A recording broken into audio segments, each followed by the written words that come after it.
एक आरएएफ जवान भीड़ से बचकर भाग रहा है, लोग उसका पीछा कर रहे हैं, वो गिरता है बेचारा और फिर उसे घेर कर मारा जाता है। दूसरा जवान उसे बचाने आता है तो उस पर भी हमला होता है। अब सीजीपी से मेरा सीधा सवाल है, ये नीट पेपर लीक का प्रोटेस्ट है या दिल्ली की सड़कों पर तुम्हारी गुंडागर्दी चल रही है? मैं पहले दिन से धर्मेंद्र प्रधान की अकाउंटेबिलिटी मांग रहा हूँ।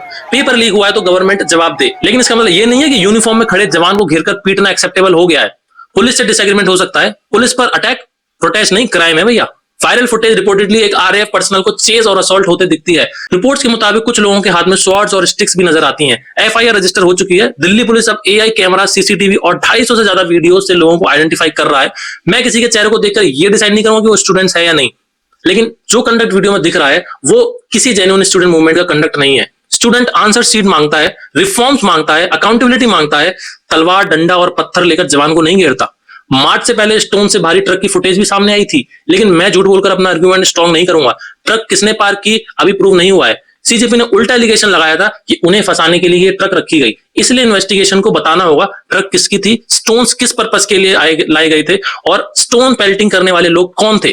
और एक बात बिल्कुल क्लियर होनी चाहिए, पार्लियामेंट कोई नॉर्मल बिल्डिंग नहीं है। मार्च की परमिशन नहीं थी, प्रोहिबिटरी ऑर्डर्स लगे थे।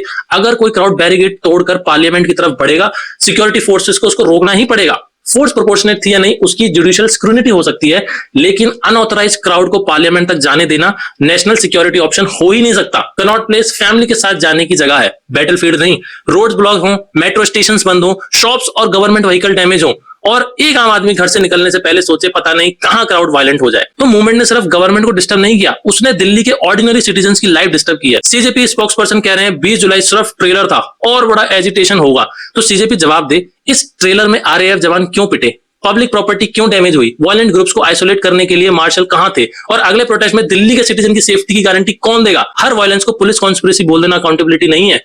अपने मूवमेंट में घुसे वायलेंट एलिमेंट्स की रिस्पॉन्सिबिलिटी लेना भी लीडरशिप होती है। धर्मेंद्र प्रताप से जवाब मांगो, एनटीए रिफॉर्म्स मांगो, स्टूडेंट के लिए जस्टिस मांगो, लेकिन दिल्ली को हॉस्टेज बनाकर नहीं, यूनिफॉर्म जवान को पीट कर नहीं, पब्लिक प्रॉपर्टी को तोड़कर नहीं,